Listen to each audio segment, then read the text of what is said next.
Hey guys, tonight we're stepping into the wooden sandals of a samurai warrior in feudal Japan. And trust me, you probably won't survive the first hour of this guy's daily routine. Picture this. It's 4 a.m., pitch black outside. And while you're probably scrolling through your phone right now, our samurai is already reaching for his katana because temple bells are echoing across the misty valley like some ancient alarm clock that doesn't have a snooze button. So before you get comfortable, take a moment to like the video and subscribe, but only if you genuinely enjoy what I do here. Drop a comment with your location and what time it is where you are. I'm curious if anyone's actually awake at a reasonable hour while listening to this. Now dim the lights, maybe turn on a fan for that soft background hum, and let's ease into tonight's journey together. The sound hits your ears like a bronze hammer against your skull. Dong, dong, dong. The temple bell at Kafukujai Temple announcing that another day of potential death and honor has arrived. You're lying on a thin futon mat in your modest quarters within the castle compound, and your body knows this sound means business. No hitting snooze, no rolling over for 5 more minutes. In feudal Japan, oversleeping could literally get you executed, which puts your Monday morning struggles into perspective, doesn't it? Your eyes snap open in the darkness, and the first thing you do isn't check your phone, because obviously smartphones won't exist for another 400 years, but rather place your hand instinctively on the hilt of your wakizashi, the shorter sword that never leaves your side. Even in sleep, a samurai remains ready. Historians still argue whether this constant vigilance was paranoia or practical wisdom, but considering the average life expectancy of a warrior in 1600s Japan, I'd lean toward practical. The air is crisp and carries the scent of incense from the nearby Buddhist temple mixed with the earthier smell of horse manure from the stables. You can hear the soft shuffling of other samurai beginning their morning routines throughout the castle, the whisper of silk kimonos, the gentle clink of sword guards, the muffled sound of someone trying not to wake their family while strapping on armor. It's like a medieval ASMR symphony, if ASMR could potentially involve disembowelment. You sit up slowly, your joints protesting slightly because sleeping on a thin mat on a wooden floor isn't exactly a luxury hotel experience. The room around you is sparse but functional. A few tatami mats, a low writing desk, a stand for your swords, and a small altar dedicated to your ancestors. No walk-in closets or entertainment centers here. Everything you own could fit in a modern studio apartment's bathroom. Here's something that might surprise you. Samurai actually spent more time on paperwork than sword fighting. During the Edo period, Japan was relatively peaceful, which meant warriors like you were essentially well-armed bureaucrats most of the time. But this morning routine, this is where the warrior part kicks in, because physical and spiritual preparation was considered just as important as actual combat skills. You begin the process of getting dressed, which is considerably more complicated than throwing on jeans and a t-shirt. First comes the fundoshi, basically a traditional loincloth that serves as underwear. Then the kasode, a simple underkimono, followed by the hakama, those distinctive wide-legged pants that make samurai look like they're wearing martial arts pajamas. Every piece of clothing has significance and must be worn in the correct order, because showing up to serve your lord with your outfit askew would be like showing up to a job interview with your shirt inside out. The most crucial part of your morning preparation involves your swords. You carefully inspect your katana and wakizashi, checking for any signs of rust or damage. These aren't just weapons, they're literally considered part of your soul. There's a saying that the sword is the soul of the samurai, and damaging or losing your blade was considered worse than death. Some samurai would commit seppuku rather than face the shame of a broken sword, which makes losing your car keys seem pretty trivial by comparison. As you handle your katana, you notice the subtle curve of the blade catching what little light filters through the paper screens of your window. This sword was folded and hammered thousands of times during its creation, a process that could take months and cost more than most people earned in a year. The steel is so sharp it could slice through silk scarves dropped onto the blade, a test that sword makers actually used to demonstrate their craftsmanship. You perform a few practice draws, the motion so ingrained in your muscle memory that you could do it blindfolded. The sound of steel sliding against the wooden scabbard, that distinctive sheeting, is music to your ears. This daily ritual isn't just about checking your equipment. It's about maintaining the connection between warrior and weapon that could mean the difference between life and death in combat. The temple bell rings again, reminding you that time moves forward whether you're ready or not. Other sounds begin filtering through the castle compound. The clip-clop of horses being led to water, the distant sound of servants preparing the morning meal, the occasional bark of a dog. Life in feudal Japan starts early because there's no artificial lighting to extend the day, so everyone operates on what we now call a farmer's schedule. You pause for a moment to look out through the paper screen window at the gradually lightening sky.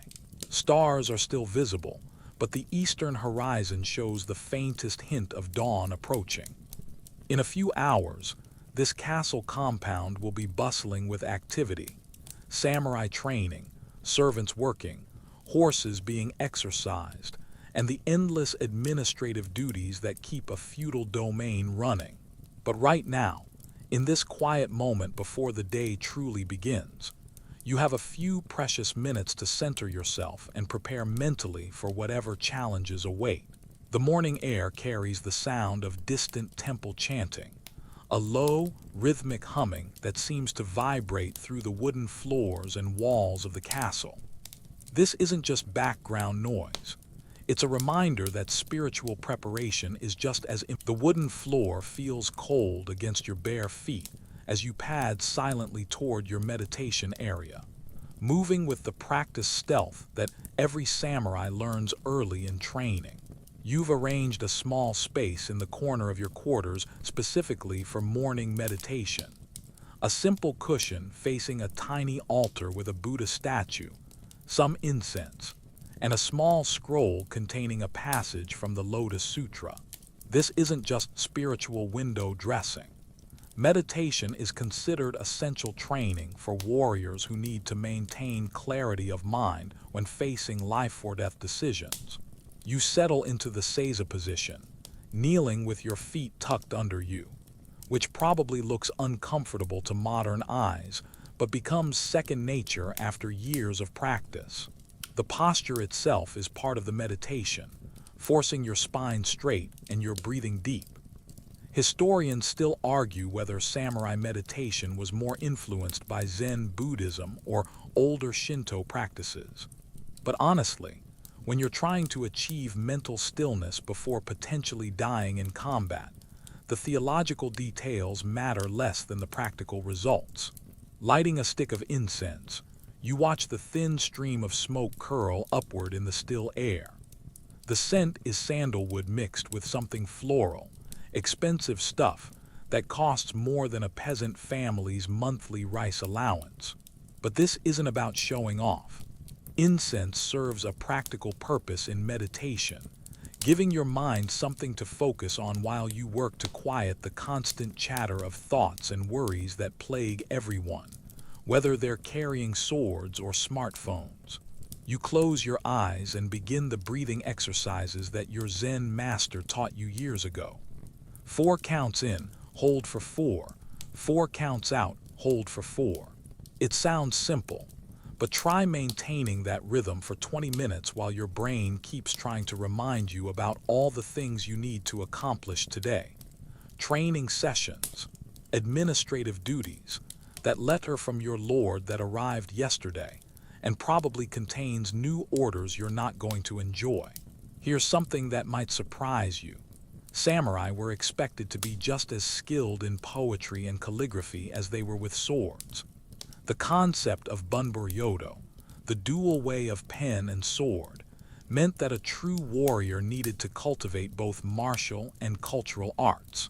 So while you're sitting here trying to achieve enlightenment, part of your brain is also composing haiku about the morning mist, or mentally practicing the brush strokes for the characters you'll need to write later.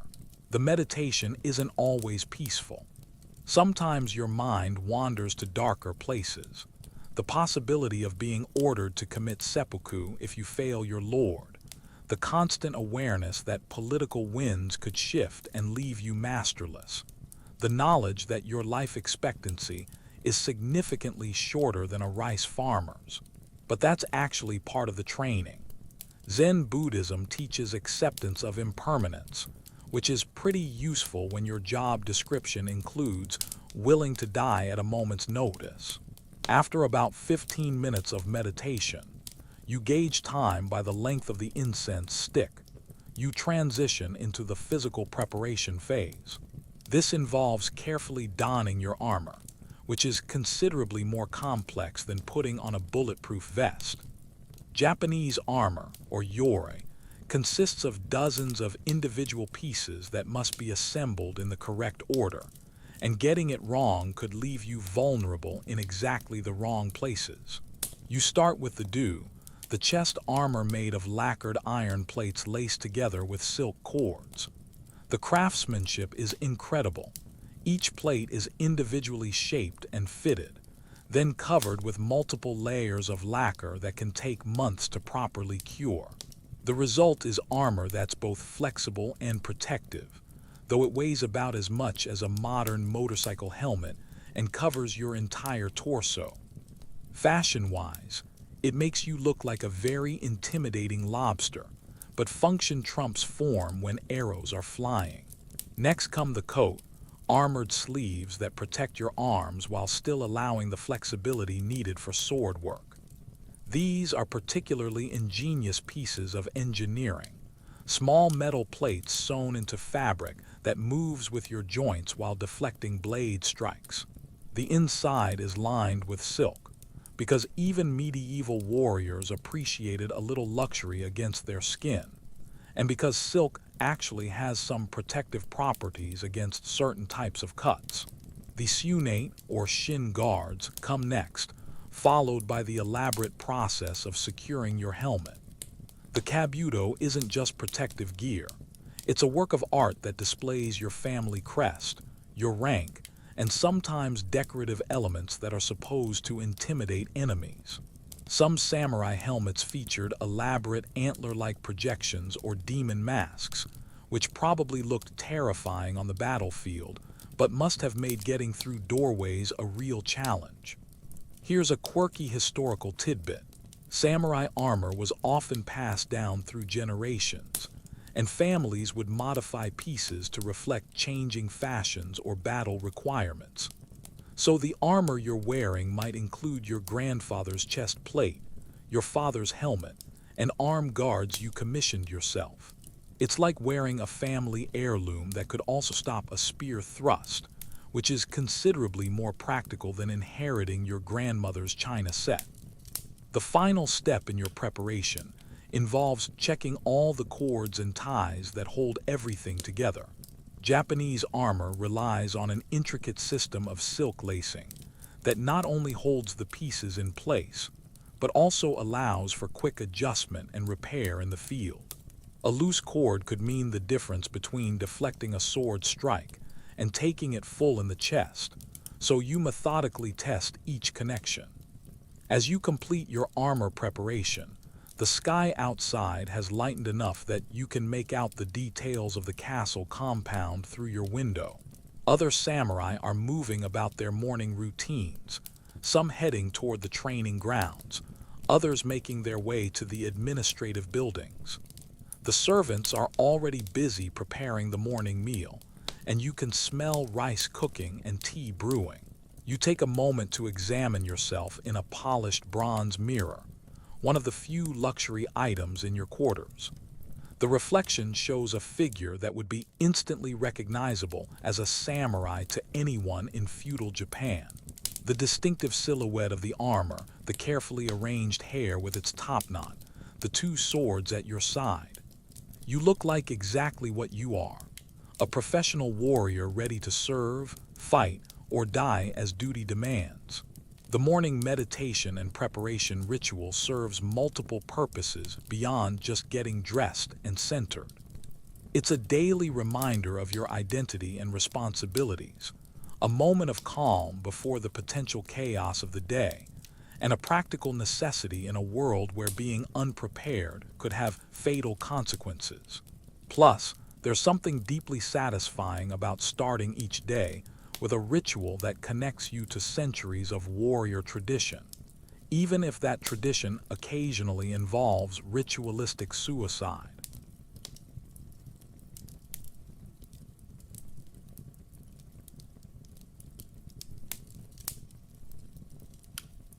The aroma of steaming rice reaches your nostrils as you make your way through the castle's wooden corridors toward the dining area, your armored footsteps creating a rhythmic clicking against the polished floors. Breakfast in feudal Japan isn't the grab-a-coffee-and-run affair you might be used to.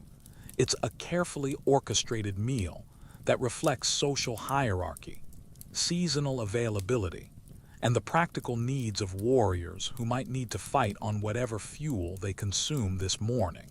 You enter the communal dining area where samurai of various ranks are already seated on tatami mats around low wooden tables. The seating arrangement isn't random. It's a complex social map where your distance from the head table directly correlates to your importance in the castle hierarchy. As a mid-ranking samurai, you're positioned respectably, but not prominently, somewhere between the fresh-faced young warriors who are still proving themselves and the grizzled veterans who have survived enough battles to earn prime seating. The meal begins with a bowl of perfectly prepared white rice, and when I say perfect, I mean it. Rice preparation in feudal Japan was considered an art form, and the castle's cooks spent years learning to achieve the ideal texture and flavor. Each grain should be distinct but cohesive, neither mushy nor hard, with a subtle sweetness that comes from proper washing and steaming techniques. This isn't the instant rice you might microwave. This is rice that took hours to prepare and represents a significant portion of your daily caloric intake. Alongside the rice, you're served miso soup made from fermented soybean paste, which provides essential protein and probiotics that help maintain digestive health. Pretty important when your diet consists mainly of rice and vegetables. The soup contains small pieces of tofu, seaweed, and occasionally some fish, depending on what's available and affordable. Historians still argue whether samurai ate better than peasants or just differently, but considering that rice was literally used as currency, having unlimited access to it was definitely a perk of the warrior class.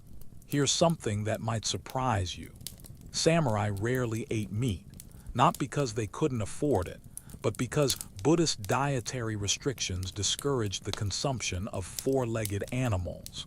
Fish was acceptable, and occasionally you might get some fowl, but beef and pork were largely off the menu. This means your protein sources were primarily soy-based, which actually provided a pretty complete amino acid profile when combined with rice. So basically, samurai were accidentally following what modern nutritionists would consider a fairly healthy diet, minus the vitamin supplements and protein shakes. As you eat, you're also conducting business. Breakfast isn't just about nutrition.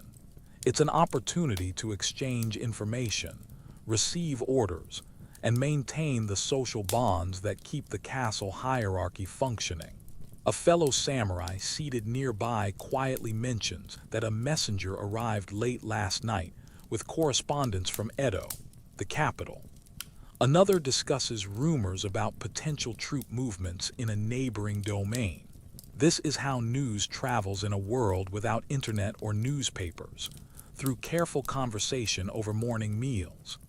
You pull out a small scroll that arrived yesterday, breaking the wax seal with your thumb while continuing to eat with practiced efficiency. The message is from your Lord's chief administrator, written in the flowing characters that all educated samurai are expected to read fluently. It contains updates on tax collection from the villages under your jurisdiction, a request for a written report on the condition of local bridges and roads, and a reminder about an upcoming inspection of the castle's defenses.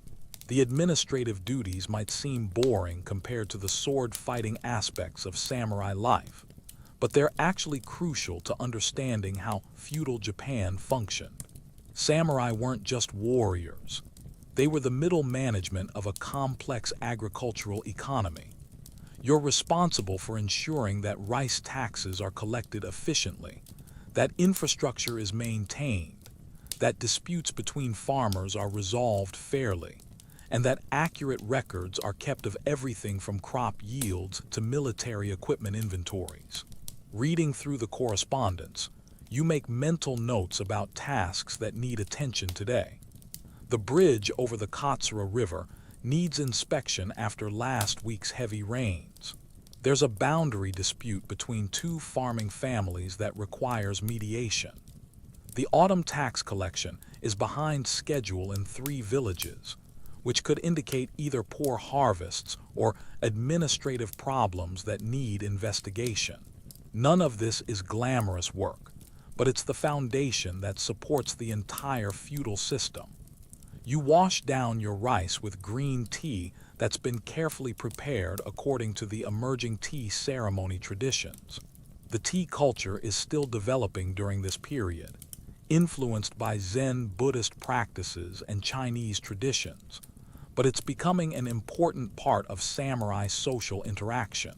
The quality of tea served reflects the status of both the host and the guests, and knowing proper tea etiquette is becoming as important as knowing how to properly maintain your swords. A quirky historical detail: samurai were expected to be literate not just in Japanese, but also in classical Chinese, since many important texts were written in Chinese characters. This means you're essentially bilingual, able to read everything from Buddhist sutras to military treatises to poetry collections. Your education probably included calligraphy, mathematics, history, philosophy, and literature, making you considerably more well-rounded than the stereotype of a mindless warrior might suggest. As breakfast continues, you overhear discussions about everything from the latest fashions in Kyoto to philosophical debates about the nature of loyalty and duty. One older samurai is explaining a particularly complex point about Confucian ethics to a younger warrior, while another group discusses the technical merits of different sword-making techniques. It's like a combination faculty lounge and military briefing, where intellectual discourse mixes seamlessly with practical concerns about warfare and governance. The meal concludes with a brief moment of gratitude, not just for the food, but for the opportunity to serve your lord and maintain your position in the social hierarchy. This isn't empty ritual. It's a genuine acknowledgement that your comfortable position depends on a complex web of relationships and obligations that could shift at any moment. Political fortunes change quickly in feudal Japan, and samurai who take their status for granted often find themselves masterless and destitute. You carefully fold the correspondence and tuck it into your kimono, making sure the important documents are secure.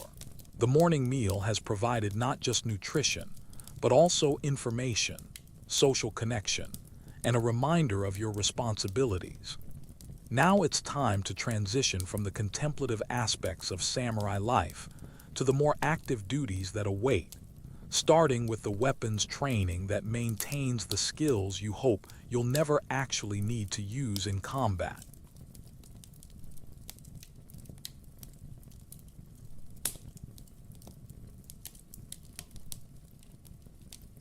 The morning air hits your face as you step into the castle's training courtyard, where the sound of wooden practice swords clacking together creates a rhythmic percussion that's become the soundtrack of your daily life. The courtyard is a large, rectangular space with packed earth floors that have been swept smooth and sprinkled with water to keep the dust down. Around the perimeter, various training equipment waits: wooden posts wrapped in straw for cutting practice, archery targets at different distances, and racks holding an assortment of practice weapons that look like they've seen better decades. You're joined by about 20 other samurai of various ages and ranks, from teenagers who are still learning basic stances to grizzled veterans whose scars tell stories of actual combat. The training hierarchy is immediately apparent. Senior samurai occupy the choice spots near the weapon racks, while newer students position themselves where they can observe and learn. Everyone bows respectfully to the training master, a weathered man in his 50s whose reputation for both skill and brutality in instruction is legendary throughout the domain. The session begins with kata, predetermined sequences of movements that teach proper form, timing, and technique. You draw your practice sword, a wooden bakken that's weighted and balanced to approximate your steel katana, and fall into the opening stance of a familiar routine. These movements have been refined over generations, passed down from master to student in an unbroken chain that stretches back centuries. Each motion serves a purpose: developing muscle memory, improving balance, and ingraining the precise angles and distances that could save your life in actual combat. Here's something that might surprise you. Samurai sword training was incredibly scientific for its time, with detailed analysis of biomechanics, leverage, and timing that wouldn't look out of place in a modern sports science textbook. The angle of your blade during a cutting motion, the positioning of your feet during a thrust, the precise timing of your breathing, everything was studied and optimized for maximum effectiveness. Historians still argue whether Japanese sword techniques were superior to European methods, but the level of systematic analysis was definitely impressive. As you move through the kata, your mind enters a state that's part meditation, part muscle memory activation.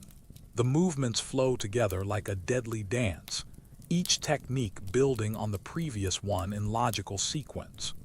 Your breathing synchronizes with the motions, inhaling during preparation phases, exhaling during strikes, holding during moments of perfect balance. It's almost hypnotic, which is partly the point. In actual combat, you need to be able to execute these techniques without conscious thought, relying on trained reflexes when adrenaline makes complex decision-making impossible. The training master walks among the students, occasionally stopping to correct a stance or demonstrate a technique. When he approaches you, his eyes immediately identify a subtle flaw in your grip. Your left hand is positioned slightly too high on the handle, which would reduce cutting power and potentially allow an opponent to disarm you. He adjusts your hands with movements that are gentle but firm, then has you repeat the sequence until the correction becomes natural. This attention to detail isn't perfectionism. It's survival training where small mistakes have fatal consequences. After kata practice, the session transitions to partner drills using wooden swords. You're paired with another samurai of similar rank, and you begin a series of controlled sparring exercises designed to develop timing, distance judgment, and reaction speed. The wooden swords make a satisfying crack when they connect, and despite the protective gear, you'll definitely feel any solid hits tomorrow. This isn't gentle fencing. It's full contact training that occasionally results in bruises, cuts, and the occasional broken bone. Your partner launches an overhead strike that you deflect with a rising block, immediately countering with a thrust toward his midsection that he barely manages to sidestep. The exchange continues for several minutes, both of you testing different combinations of attacks and defenses, while the training master observes and occasionally shouts corrections. Lower your center of gravity. Watch his eyes, not his sword. Your recovery is too slow, you're dead. His commentary is brutally honest but invaluable for improvement. Here's a quirky historical detail. Samurai training often included learning to fight while wearing different types of clothing and armor, because you never knew what you might be wearing when combat erupted. Practice sessions might involve fighting in full armor, in casual robes, or even in sleeping clothes, because attacks could come at any time. Some training exercises specifically focused on drawing and using weapons while seated, lying down, or in other awkward positions that might occur in real-world situations. The weapons training isn't limited to swords. You spend time practicing with the naginata, a long-handled blade that's particularly effective against mounted opponents, and the yari, a spear that was actually the primary battlefield weapon for most samurai, despite the cultural emphasis on swords.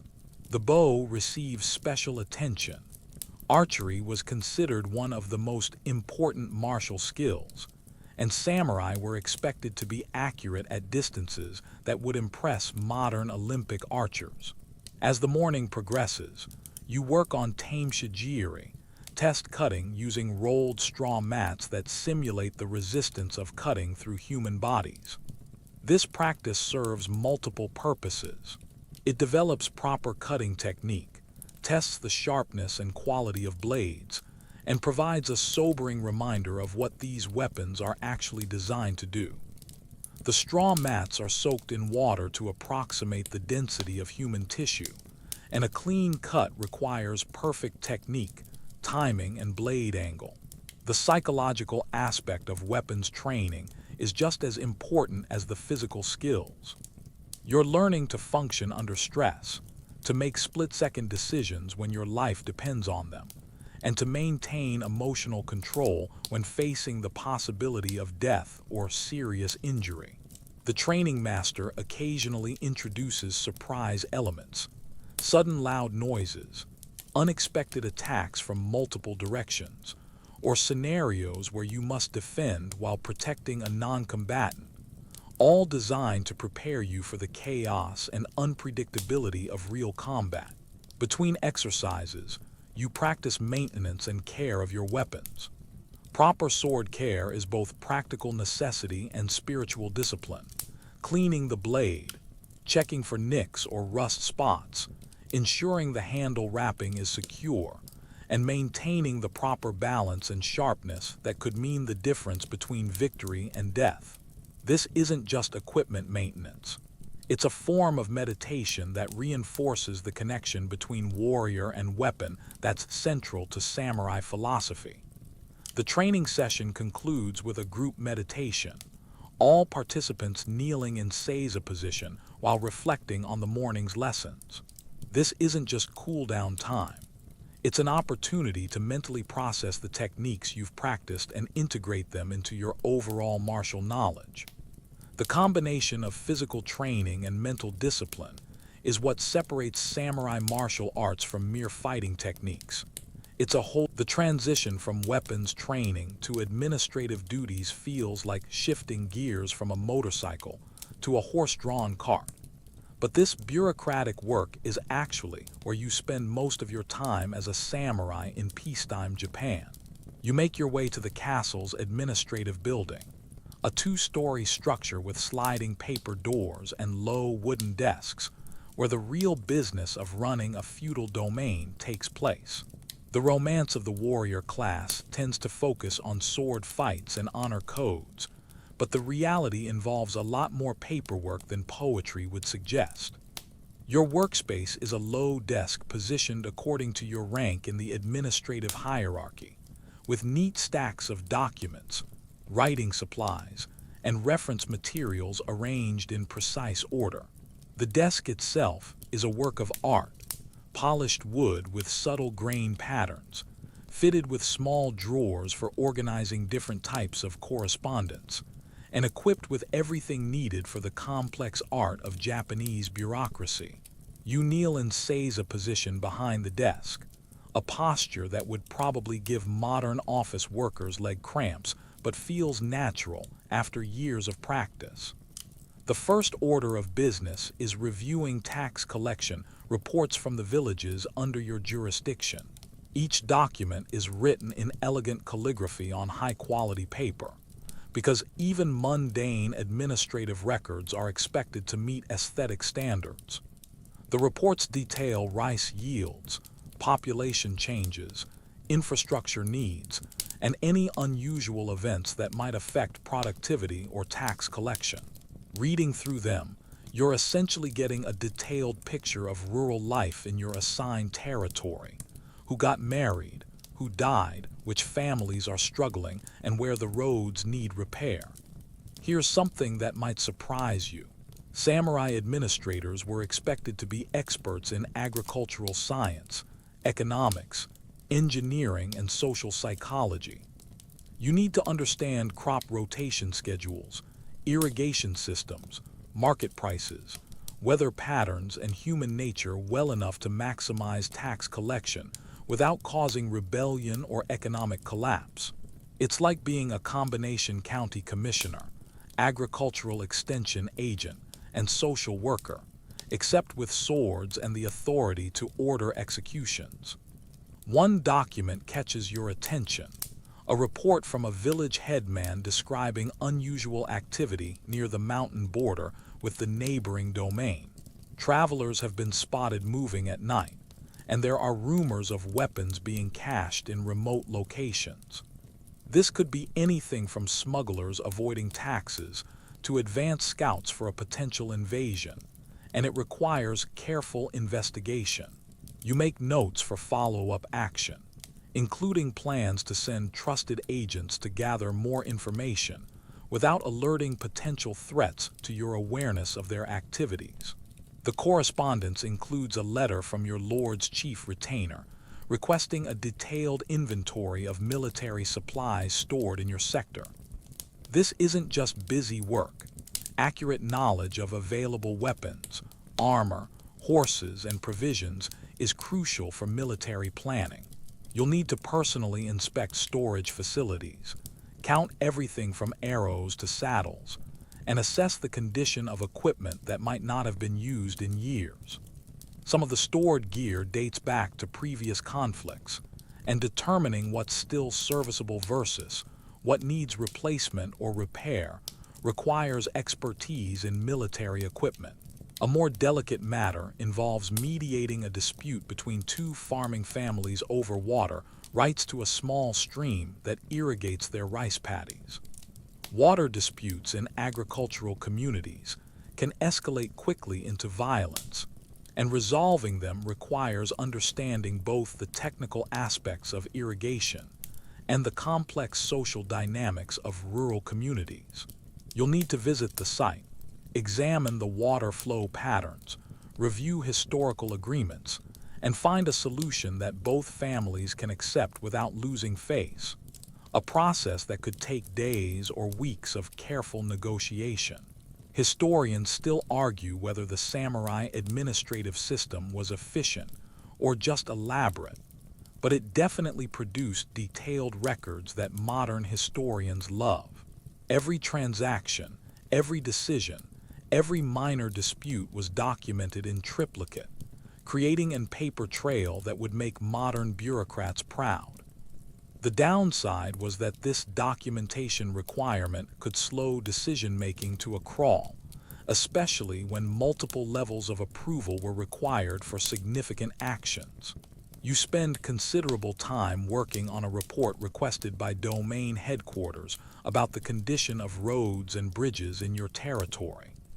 This involves not just describing current conditions, but also projecting future maintenance needs, estimating costs, and prioritizing repairs based on strategic importance. A bridge that's crucial for military movement gets priority over one that's only used by farmers. But you also need to consider economic factors like trade routes and tax collection efficiency. It's infrastructure planning with medieval technology and samurai sensibilities. The writing process itself is an art form that requires as much skill as swordsmanship. Each character must be perfectly formed using brush and ink, with proper spacing, balance, and aesthetic appeal. A poorly written document reflects badly on your education and attention to detail, potentially damaging your reputation and career prospects. You've spent years perfecting your calligraphy, and even routine administrative documents are expected to meet high artistic standards. Here's a quirky historical detail. Samurai administrators often used elaborate code words and indirect language in official correspondence, partly for security reasons, and partly because direct communication was considered crude. A document might refer to autumn leaves falling early when discussing potential military threats, or adjusting the garden layout when planning defensive improvements. Reading between the lines of official correspondence required as much skill as writing it. Between documents, you pause to prepare fresh ink by grinding an ink stick against a stone with water, a meditative process that gives your mind time to process information and plan your next actions. The quality of ink affects both the appearance and longevity of documents, and preparing it properly is considered part of the scholarly discipline that all educated samurai must master. Plus, the rhythmic grinding motion is oddly soothing when you're dealing with particularly frustrating bureaucratic problems. The administrative work continues with reviewing requests for permission to travel between domains, investigating reports of suspicious activities, updating population records, and coordinating with other administrators on regional issues. Each task requires careful attention to detail, because mistakes in paperwork can have serious consequences, from diplomatic incidents to military vulnerabilities to economic disruptions that affect thousands of people.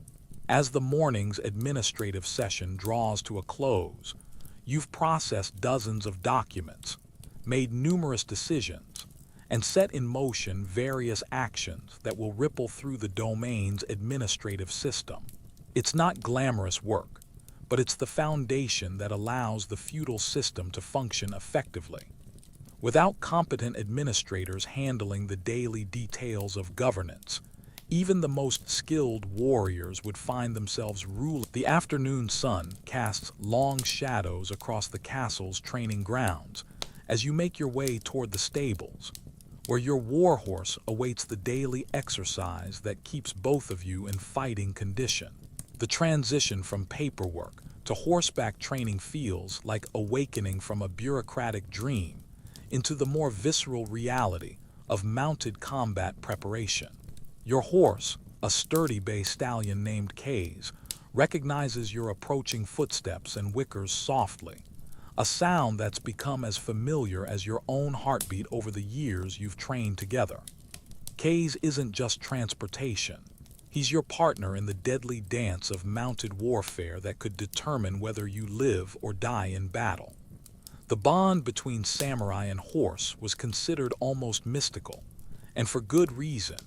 Your survival often depended on split-second communication between rider and mount that went far beyond simple steering. You approach him with the same respect you'd show a fellow warrior, running your hands along his neck and checking for any signs of injury or discomfort that could compromise today's training session. The tack you use is specifically designed for mounted archery and combat, quite different from the decorative saddles you might see in period dramas. The saddle is relatively small and lightweight, with a high cantle and pommel that provide security without restricting your movement when drawing a bow or wielding weapons. The stirrups are shorter than you might expect, positioning your legs for maximum stability while allowing quick dismounting if necessary. Every piece of equipment has been tested in actual combat and refined over generations of mounted warriors. Mounting Ks requires a fluid motion that demonstrates both your physical fitness and your partnership with the horse. You swing into the saddle with practiced ease, immediately feeling the familiar sensation of controlled power beneath you. A warhorse like K's weighs over 1,000 pounds and can reach speeds that would terrify infantry. But he responds to the slightest pressure from your legs or shift in your weight. This level of training takes years to develop and represents a significant investment in both time and resources. The first exercise is basic horsemanship, walking, trotting, and cantering around the training ground while maintaining perfect posture and control. This might seem elementary, but mounted combat requires a level of balance and coordination that goes far beyond casual riding. You need to be able to fight effectively while your mount is moving at full gallop, which means your seat must be so secure that you can use both hands for weapons without any risk of falling. Modern equestrians would probably be impressed by the level of skill required. Here's something that might surprise you. Samurai horses were trained for combat just as intensively as their riders. K's has been conditioned to remain calm around the sounds of battle, clashing swords, shouting warriors, and the screams of wounded men and animals. He's learned to strike with his hooves, bite enemies who get too close, and even continue fighting if you're killed or dismounted. Some warhorses were so well trained they could execute complex maneuvers based on leg pressure alone, leaving their riders' hands free for weapons. The main focus of today's training is yabusame, mounted archery, that represents one of the most challenging martial skills in the samurai repertoire. You guide K's toward the archery course, a straight track about 250 meters long with 3 targets positioned at specific intervals. The targets are wooden boards painted with concentric circles, and hitting them while galloping requires a combination of horsemanship, archery skill, and split-second timing that takes decades to master. You draw your yumi, the asymmetrical longbow that's become synonymous with samurai archery. The bow is over 2 meters tall and requires considerable strength to draw properly, but its design allows for accurate shooting from horseback in ways that shorter bows cannot match. The arrows are specially crafted for mounted archery, longer and heavier than foot archery arrows, with distinctive fletching patterns that help stabilize flight when shot from a moving platform. Urging K's into a gallop, you approach the first target with your bow held ready. The timing is crucial. You must draw, aim, and release in the brief window when you're at the optimal angle and distance. Your body moves with the horse's rhythm, while your upper torso remains stable enough for accurate shooting. The first arrow flies true, striking the target with a satisfying thunk that echoes across the training ground. 2 more targets await, and you must reload and shoot while maintaining full gallop speed. Historians still argue whether mounted archery was more effective than fighting on foot, but there's no question it was psychologically devastating to enemies. The sight of armored horsemen galloping toward infantry lines while shooting accurately at full speed must have been terrifying, especially for troops who had never faced such tactics. The Mongols had used similar techniques to conquer much of Asia, and Japanese samurai had adapted and refined these methods for their own warfare. The second target proves more challenging. Kei stumbles slightly on uneven ground just as you're drawing, throwing off your timing and causing the arrow to miss by inches. This is exactly the kind of unpredictable situation that makes mounted archery so difficult, and why constant practice is essential. In actual combat, you might be shooting while your horse is wounded, exhausted, or panicking, and you need to maintain accuracy under those conditions. A quirky historical detail. Some samurai practiced mounted archery using special blunt arrows designed to knock opponents off their horses rather than kill them. This wasn't mercy. Capturing enemy warriors alive was often more valuable than killing them, since prisoners could be ransomed or provide intelligence. Plus, there was a certain artistic elegance to defeating an opponent through superior skill, rather than simple lethality. After completing the archery course, you transition to mounted weapons training using a practice spear. Fighting with long weapons from horseback requires different techniques than ground combat. You're using the horse's momentum to add power to your strikes while maintaining balance and control. The spear becomes an extension of your arm, and timing your attacks to coincide with the horse's movement patterns is crucial for maximum effectiveness. The training session includes practice in rapid mounting and dismounting, because battlefield conditions might require quick transitions between mounted and foot combat.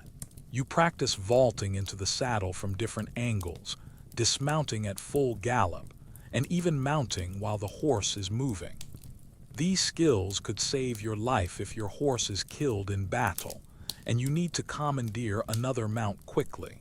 As the afternoon training concludes, you spend time on horse care that's just as important as the combat practice. You personally remove K's tack, check his legs and hooves for injuries, and ensure he's properly cooled down and watered. The relationship between samurai and horse was built on mutual trust and respect, and neglecting your mount's welfare was considered both practical stupidity and moral failure.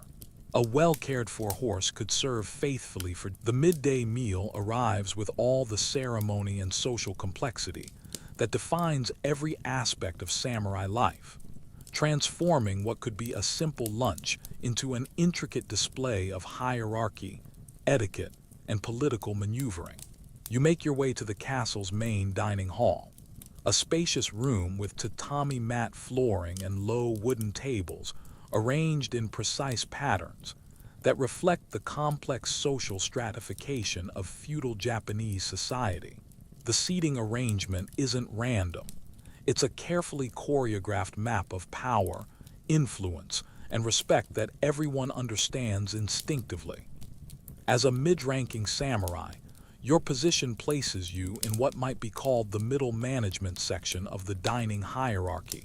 You're seated far enough from the head table to show proper deference to senior retainers and family members, but close enough to indicate your respectable status within the castle community. The young samurai and lower-ranking retainers are positioned further back, while servants and attendants remain standing or kneeling along the walls, ready to serve but clearly separate from the warrior class.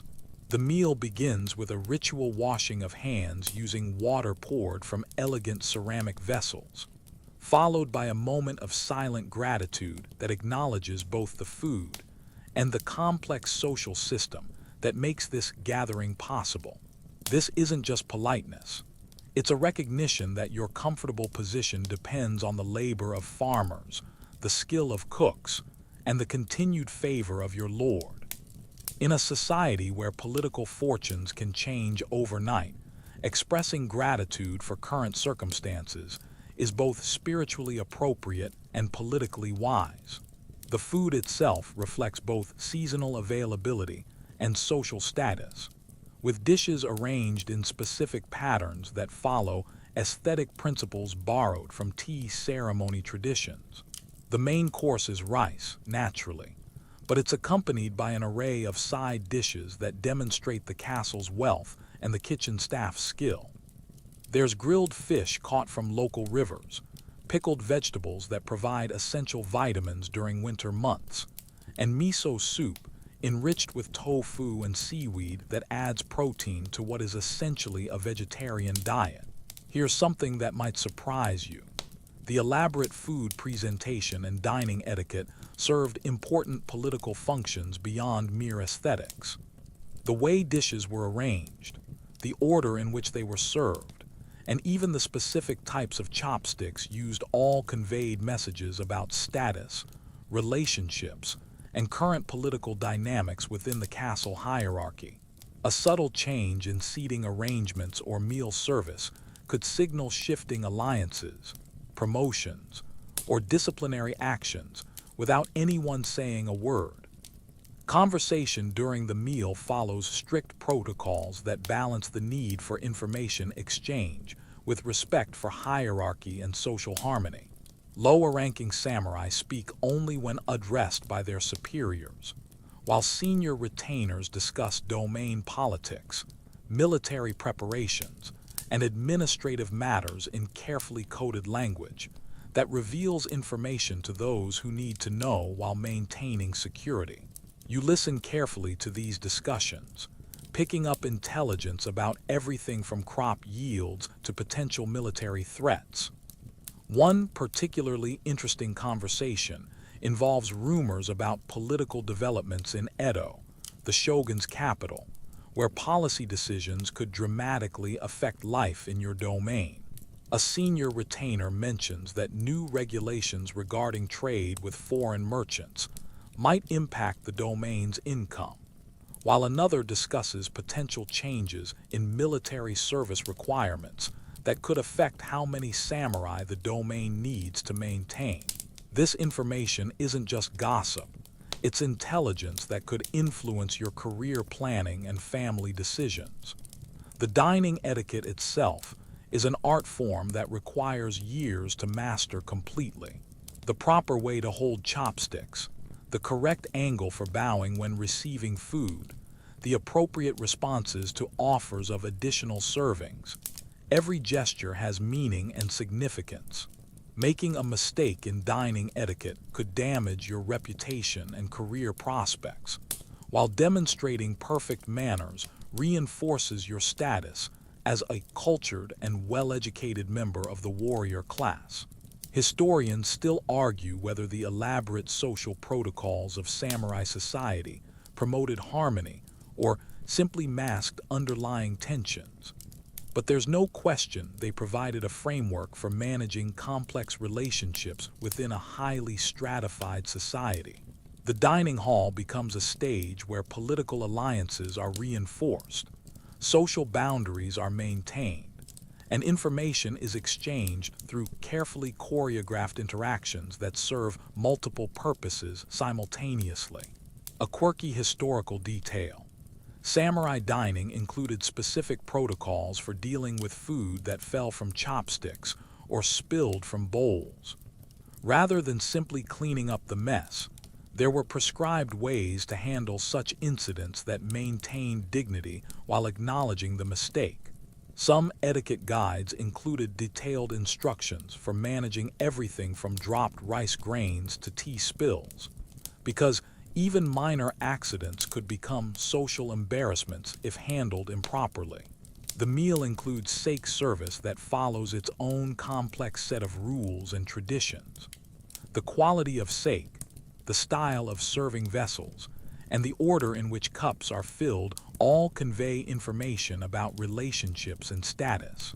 You're expected to serve sake to others before drinking yourself, and accepting or declining offers of additional drinks requires careful consideration of social dynamics and political implications.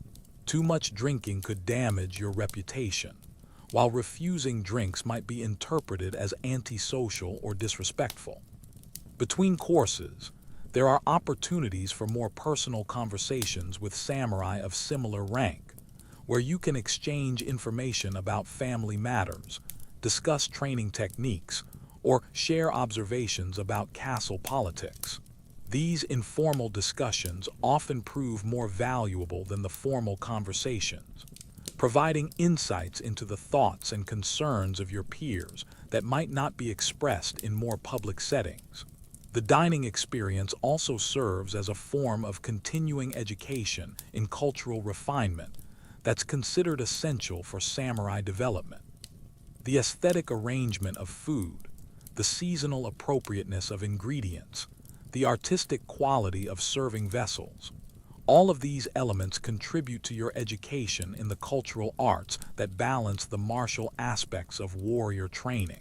A true samurai is expected to appreciate beauty and demonstrate cultural sophistication, not just skill with weapons.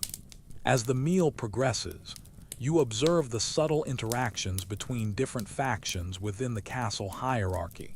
A slight nod between senior retainers might indicate agreement on some policy matter, while the seating of certain individuals near or far from each other could signal changing political relationships. The dining hall becomes a theater where the complex politics of feudal society play out through gestures, glances, and carefully chosen words. The meal concludes with another ritual expression of gratitude, this time specifically acknowledging the Lord's generosity in providing the food and the opportunity to serve. This isn't empty ceremony. It's a genuine recognition of the feudal relationship that defines your existence, and a reminder that your comfortable lifestyle depends on maintaining your Lord's favor and fulfilling your obligations as a retainer. The transition from the formal dining experience back to afternoon duties requires a mental shift from social performance to practical work. But the information gathered and relationships the afternoon light filters through paper screens as you settle at your low writing desk, surrounded by the tools of scholarly pursuit that are just as essential to samurai identity as swords and armor. The transition from the social complexities of the midday meal to the solitary refinement of calligraphy practice feels like moving from a crowded marketplace to a quiet temple. Both environments demand different skills, but each is crucial for maintaining your status as a cultured warrior. Your writing materials are arranged with the same precision you'd use for weapons. Brushes of various sizes, an ink stone for grinding fresh ink, sheets of high-quality paper, and reference books containing examples of masterful calligraphy. The practice of shodo, the way of writing, isn't just about creating legible documents. It's a form of meditation, artistic expression, and spiritual discipline that reveals character through brushstrokes. Every samurai is expected to master calligraphy to a level that would impress educated civilians, because your writing reflects not only your personal refinement, but also the cultural sophistication of your lord's domain. Poor handwriting could damage diplomatic relationships, while exceptional calligraphy might open doors to advancement and recognition. You begin by preparing fresh ink, grinding an ink stick against the stone with water in slow, circular motions that serve as a form of moving meditation. The quality of ink affects both the appearance and longevity of your writing, and the preparation process gives your mind time to focus and center itself for the precise work ahead. The rhythmic grinding motion is oddly soothing, creating a mental transition from the external world to the internal focus required for artistic creation. Today's practice focuses on copying passages from classical Chinese poetry, which serves multiple educational purposes simultaneously. You're improving your calligraphy technique while reinforcing your knowledge of Chinese characters, absorbing literary culture, and practicing the philosophical concepts that inform samurai ethics. The poem you've chosen deals with themes of impermanence and duty, appropriate subjects for a warrior who must balance appreciation of beauty with acceptance of mortality. Here's something that might surprise you. Samurai calligraphy was often evaluated not just for technical skill, but for the emotional and spiritual qualities expressed through brushwork. The speed of strokes, the pressure applied, the balance between bold and delicate lines, all of these elements were believed to reveal the writer's character, mood, and level of spiritual development. Master calligraphers could allegedly determine a person's personality and even predict their future behavior based solely on their brushwork. The first character you write is Chinese letter Bu, meaning martial or military, the same character that appears in Bushido and samurai. Your brush moves with deliberate control, creating strokes that must be both powerful and elegant. The character requires 7 distinct strokes, each with its own proper angle, pressure, and timing. A single poorly executed stroke can ruin the entire character, forcing you to start over on fresh paper.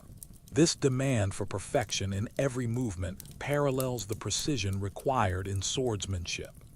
As you continue writing, your mind enters a state similar to the focused concentration of meditation or martial arts practice. The external world fades away as your attention narrows to the interaction between brush, ink, and paper. Each character becomes a small work of art that must balance aesthetic beauty with functional legibility. The spacing between characters, the alignment of columns, the overall composition of the page, every element requires conscious decision-making and artistic judgment. The literary content you're copying isn't chosen randomly. It's part of your continuing education in the cultural knowledge expected of educated samurai. The poems contain references to historical events, philosophical concepts, and literary traditions that inform political discussions and social interactions. Being able to quote appropriate poetry at the right moment can demonstrate your education and cultural sophistication, while missing literary references might mark you as poorly educated despite your martial skills. Historians still argue whether the emphasis on cultural refinement made samurai better warriors or simply more pretentious. But there's no question it created a unique warrior class that valued artistic achievement alongside military prowess. The ideal samurai was expected to compose poetry before battle, appreciate the beauty of cherry blossoms while marching to war, and find spiritual meaning in both creation and destruction. A quirky historical detail: some samurai carried portable writing kits into battle, allowing them to compose death poems if they were mortally wounded or decided to commit seppuku. These final compositions were considered important expressions of the warrior's character and spiritual state, and examples of particularly moving death poems were preserved and studied by later generations. The ability to create beautiful art while facing death was seen as the ultimate demonstration of samurai refinement. Between calligraphy exercises, you practice composing original poetry in both Japanese and Chinese styles. Today's effort is a haiku about the morning mist rising from the castle moat, a simple observation that you're trying to transform into something that captures both the visual beauty and the deeper meaning of impermanence. The constraint of the haiku form, with its strict syllable count and seasonal reference, forces you to choose each word carefully and find profound meaning in everyday observations. The afternoon's literary work also includes reading and analyzing classical texts that inform samurai philosophy and ethics. Today you're studying passages from the Analects of Confucius that deal with loyalty, duty, and the proper relationship between rulers and subjects. These aren't just academic exercises. They're practical guides for navigating the complex moral and political situations that define samurai life. Understanding classical philosophy helps you make decisions that align with both personal honor and social expectations. Your writing practice includes correspondence composition, because samurai frequently need to write formal letters that convey complex information while maintaining appropriate tone and etiquette. A letter to a superior requires different language and structure than one to a peer or subordinate, and mistakes in epistolary protocol could have serious political consequences. You practice various types of formal correspondence, from military reports to condolence letters to diplomatic communications. The tools themselves are works of art that reflect your status and aesthetic sensibilities. Your brushes are made from carefully selected animal hair: wolf, rabbit, or horse, each type providing different qualities of line and texture. The ink stone is carved from fine stone with subtle decorative elements that please the eye without distracting from function. Even the paper is specially made for calligraphy, with texture and absorbency designed to work perfectly with brush and ink. As the afternoon writing session draws to a close, you review the day's work with a critical eye that's been trained to recognize both technical excellence and artistic merit. Some characters are perfectly executed, demonstrating the years of practice that have developed your skill. Others show room for improvement, reminding you that mastery is an ongoing process that requires constant attention and effort. The pursuit of perfection in calligraphy, like the pursuit of perfection in swordsmanship, is a lifelong journey that offers both frustration and profound satisfaction.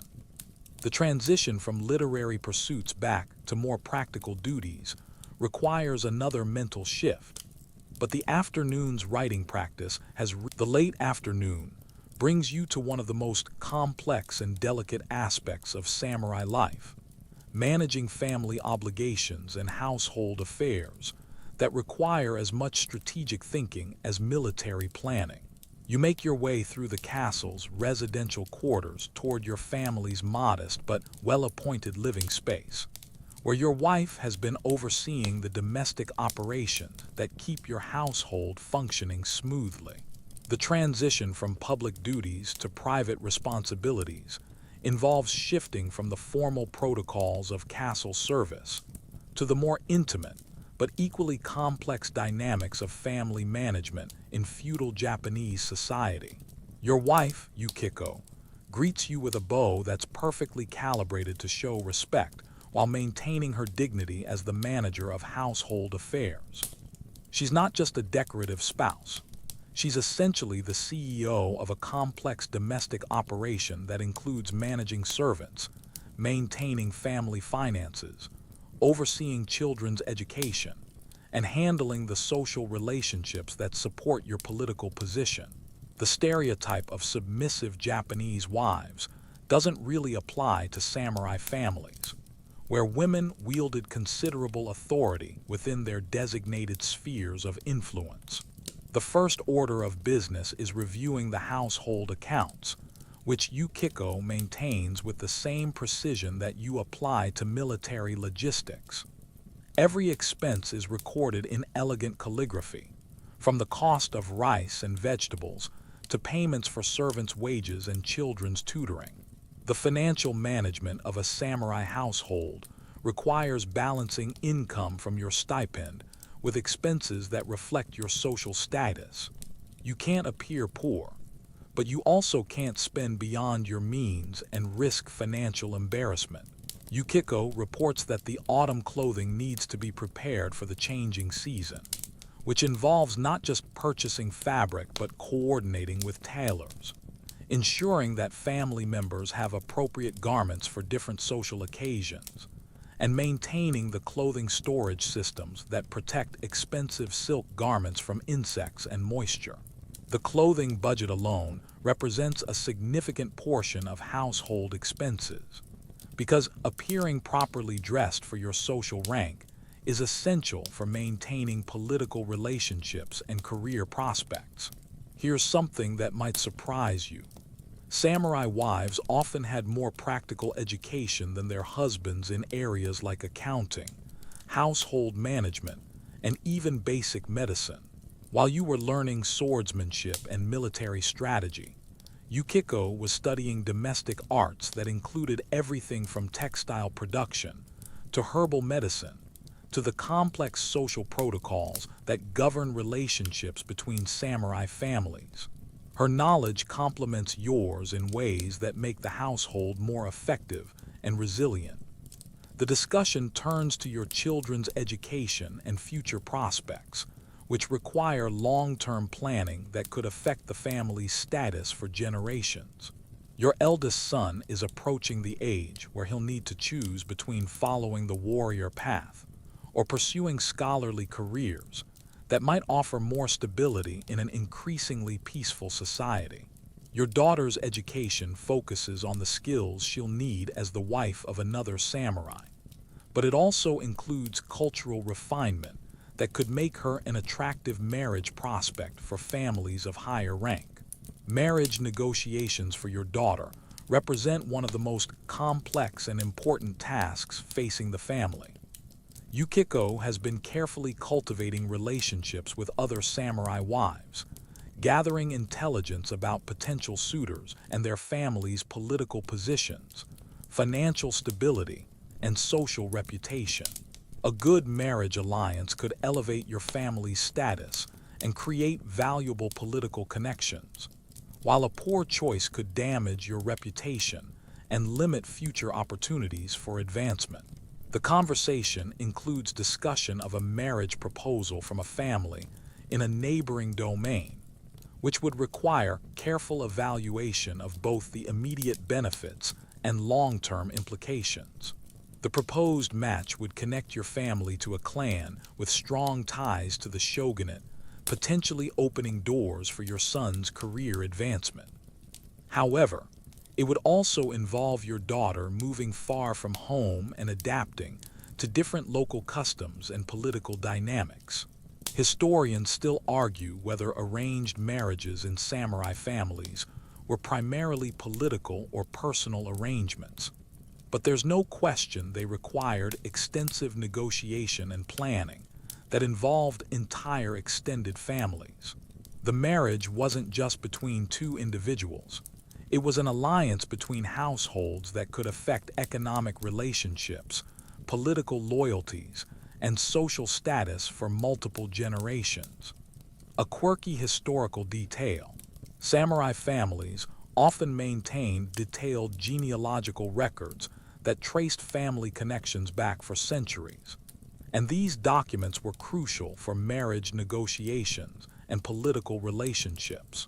Some families employed specialists whose job was to research and verify family histories, because false claims about ancestry could destroy reputations and career prospects. The importance of family lineage meant that even minor samurai families took pride in their heritage and worked to preserve their historical records. The household management discussion includes planning for seasonal festivals and ceremonies that require significant preparation and expense, but are essential for maintaining social relationships within the samurai community. The upcoming autumn festival will require new clothing for family members, gifts for important political allies, and hosting obligations that demonstrate your family's prosperity and cultural sophistication. These social events aren't just entertainment. They're opportunities to reinforce political relationships and display your family's status within the community. Yukiko also reports on the management of household servants, which requires balancing efficiency with the paternalistic responsibilities that samurai families have toward their dependents. The servants aren't just employees. They're part of an extended household community that includes obligations for their welfare, education, and future prospects. Managing these relationships requires understanding both practical needs and social dynamics that affect household harmony and productivity. The family's spiritual obligations receive attention as well, including plans for maintaining the household shrine, observing Buddhist ceremonies, and fulfilling obligations to ancestral spirits that are believed to influence family fortune. These aren't just religious observances. They're social responsibilities that connect your family to the broader community and demonstrate your commitment to traditional values that support the feudal system. As evening approaches, you spend time with your children, reviewing their progress in studies that include calligraphy, classical literature, mathematics, and the cultural arts that will prepare them for adult responsibilities. Your son demonstrates his progress in sword techniques, while your daughter shows her skill in tea ceremony preparation and flower arrangement. These aren't just hobbies. They're essential skills that will determine their future social and economic prospects. The family dinner provides an opportunity for more relaxed conversation about daily events, future plans, and the small details of domestic life that create emotional bonds within the household. Despite the formal protocols that govern most aspects of samurai life, family meals allow for more personal interaction and the expression of affection and concern that humanize relationships within the rigid social hierarchy. The evening concludes with family prayers and meditation that reinforce both spiritual beliefs and family unity. The household shrine receives offerings of rice, tea, and incense, while family members express gratitude for the day's blessings and request protection for future endeavors. These rituals serve both religious and psychological functions, creating a sense of continuity and purpose. The late afternoon sun casts long shadows across the castle's training grounds as you prepare for the day's final military exercises, where individual skills learned in morning practice sessions are integrated into the complex choreography of group combat tactics. The transition from family obligations back to martial duties feels like shifting from intimate chamber music to a full military orchestra. Both require precision and coordination, but the scale and stakes are dramatically different. Around you, fellow samurai are assembling in formation, their armor gleaming in the golden light as they prepare for training that could save their lives in actual combat. The afternoon drill begins with formation practice, where groups of samurai learn to move as coordinated units rather than individual warriors. This might seem simple, but coordinating the movements of armored horsemen and foot soldiers requires the same level of precision as a ballet performance, except with considerably more lethal consequences for mistakes. You take your position in the cavalry formation, where your role involves not just personal combat effectiveness, but also maintaining unit cohesion and responding to complex battlefield commands. The training master calls out commands in the formal military language that's used for battlefield communication, and your unit responds with movements that have been practiced until they become automatic.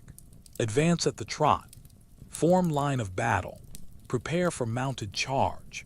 Each command triggers a specific response that must be executed simultaneously by dozens of warriors, creating a coordinated display of military power that would be impressive to observe and terrifying to face as an enemy. Here's something that might surprise you. Samurai military tactics were heavily influenced by Chinese military treatises, particularly Sun Tzu's Art of War, which was studied as intensively as Buddhist sutras. The strategic principles of deception, timing, terrain advantage, and psychological warfare were considered just as important as individual fighting skills. A samurai commander needed to understand logistics, intelligence gathering, and strategic planning as much as swordsmanship and archery. The cavalry drill involves practicing the coordinated charge that represents the ultimate expression of mounted samurai warfare. Your unit forms a line abreast, with each rider maintaining precise spacing and alignment while controlling horses that are eager to run. The signal comes, and 20 mounted warriors surge forward in perfect formation, the thunder of hooves creating a sound that would strike fear into any infantry formation. Maintaining formation during a charge requires exceptional horsemanship and split-second timing that can only be achieved through constant practice. The exercise transitions to combined arms tactics, where cavalry, infantry, and archers work together to execute complex battlefield maneuvers. You practice the classic samurai tactic of using mounted archers to harass enemy formations, while infantry advances to exploit weaknesses created by the archery barrage. The coordination required is extraordinary. Archers must time their volleys to avoid hitting advancing infantry, while cavalry must position themselves to exploit gaps without interfering with friendly forces. Mock combat scenarios test your ability to adapt tactics to changing battlefield conditions. The training master introduces unexpected elements. Enemy reinforcements approaching from the east. Bridge destroyed. Find alternate crossing. Commander wounded. Second in command assumes control. These scenarios force you to think quickly and adapt plans while maintaining unit cohesion under stress. The ability to improvise while following orders could mean the difference between victory and catastrophic defeat. Historians still argue whether samurai group tactics were superior to European military methods of the same period. But there's no question they were sophisticated and effective for the terrain and political conditions of feudal Japan. The emphasis on individual skill combined with unit coordination created a military system that could adapt to both large-scale battles and the smaller conflicts that characterized much of samurai warfare. A quirky historical detail. Samurai units often included specialized roles that went far beyond simple fighting, including battlefield engineers who could quickly construct fortifications, scouts who specialized in intelligence gathering, and even military artists whose job was to document battles for historical records and propaganda purposes. Some samurai were essentially medieval war correspondents, creating detailed accounts and illustrations of military campaigns. The training includes practice with siege warfare techniques, because many samurai conflicts involved attacking or defending fortified positions rather than meeting in open battle. You practice scaling walls using specialized ladders, coordinating attacks on gate defenses, and the complex logistics of maintaining siege operations that could last for months. Siege warfare requires different skills than open battle: patience, engineering knowledge, and the ability to maintain morale during long periods of uncomfortable waiting. Communication during battle receives special attention, because coordinating large groups of warriors without modern communication technology requires sophisticated systems of signals, messengers, and predetermined responses to various situations.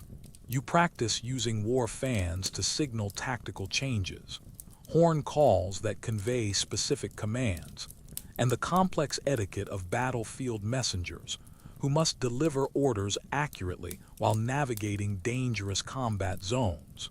The afternoon's training concludes with a full-scale mock battle that tests everything you've practiced in a realistic scenario. Two groups of samurai face off across the training ground, using wooden weapons and padded armor to simulate actual combat conditions. The engagement involves cavalry charges, archery duels, individual combat, and the chaos that characterizes real battles where plans rarely survive contact with the enemy.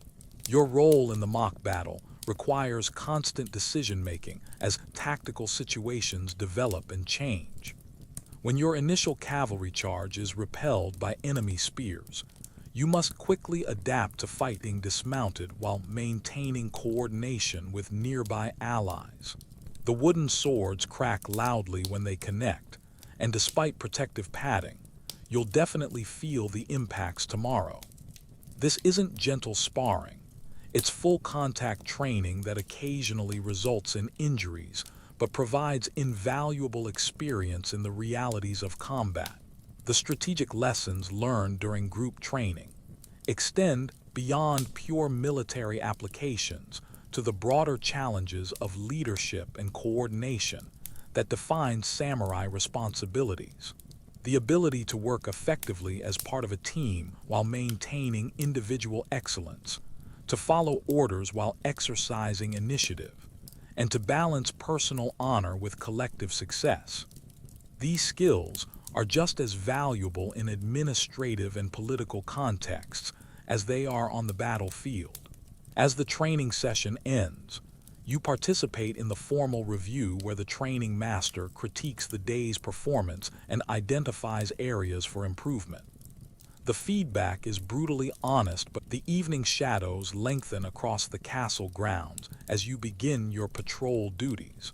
A responsibility that transforms the familiar daytime environment into a realm of potential threats and hidden dangers. The transition from afternoon military training to evening security work requires a different kind of alertness, less about coordinated group tactics and more about individual vigilance and the ability to detect subtle signs of trouble before they escalate into serious problems. Your route takes you along the castle's outer perimeter, where stone walls meet wooden palisades in a defensive system that's been refined over generations of warfare and siege experience. The patrol begins at the main gate, where you inspect the massive wooden doors reinforced with iron bands and secured with complex locking mechanisms that would challenge even determined attackers. The gate guards bow respectfully as you approach, and you spend a few minutes reviewing the day's visitor log and discussing any unusual observations. A merchant caravan arrived this morning carrying goods from Osaka, and the guards report that the merchant seemed nervous about something, though they couldn't determine whether it was normal travel anxiety or something more concerning. Moving along the eastern wall, you check each guard post and observation point, ensuring that sentries are alert and properly positioned to detect approaching threats. The castle's defensive design incorporates multiple overlapping fields of observation, so that no approach route remains unmonitored even if individual guards are compromised. Each sentry carries specific equipment, signal horns, fire arrows for emergency communication, and detailed knowledge of the procedures for different types of threats. Here's something that might surprise you. Castle security in feudal Japan was as much about preventing espionage and infiltration as it was about repelling direct attacks. Ninja and other covert operatives posed constant threats, and samurai guards needed to be experts in detecting subtle signs of surveillance, identifying disguised infiltrators, and recognizing the techniques used by professional spies. Your patrol duties include looking for evidence of unauthorized observation, unusual activity patterns, and the kind of small details that might indicate intelligence gathering operations. The patrol route includes inspection of the castle's water supply, which represents one of its most vulnerable points during siege conditions. You check the wells, cisterns, and drainage systems that provide fresh water for the castle's inhabitants, looking for signs of tampering or contamination that could compromise the garrison's ability to withstand a prolonged siege. Water security was so important that some castles employed specialists whose only job was monitoring and protecting the water supply.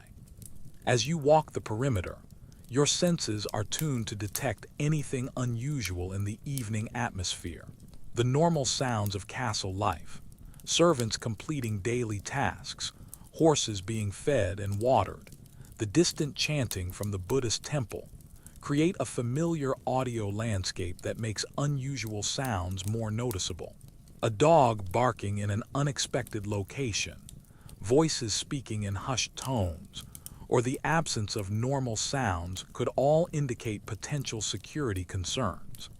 The inspection includes checking the condition of defensive equipment stored at various points along the walls. Spare arrows, replacement bowstrings, firefighting equipment, and emergency supplies must be regularly inspected to ensure they're ready for immediate use. You test several bow strings for proper tension, examine arrow points for sharpness, and verify that fire buckets contain clean water rather than stagnant liquid that could freeze in winter conditions.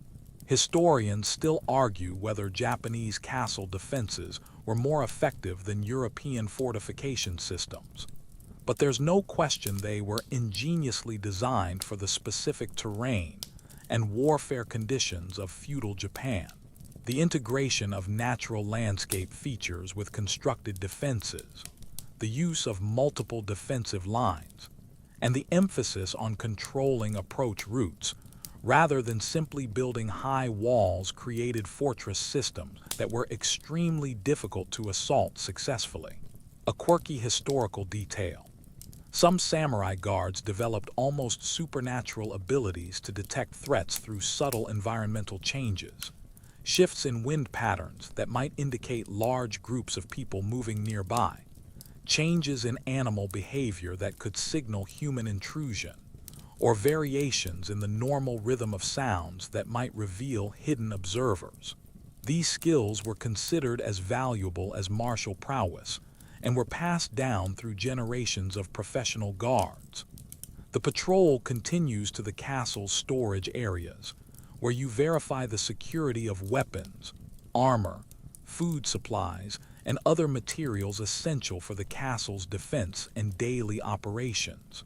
The armory requires special attention, not just checking that weapons are properly secured, but also ensuring that they're maintained in ready condition and that inventory records accurately reflect available equipment. A discrepancy in weapon counts could indicate theft, unauthorized distribution, or accounting errors that might compromise defensive preparations. Your route takes you past the stables, where the evening care of horses provides another opportunity to assess the castle's readiness.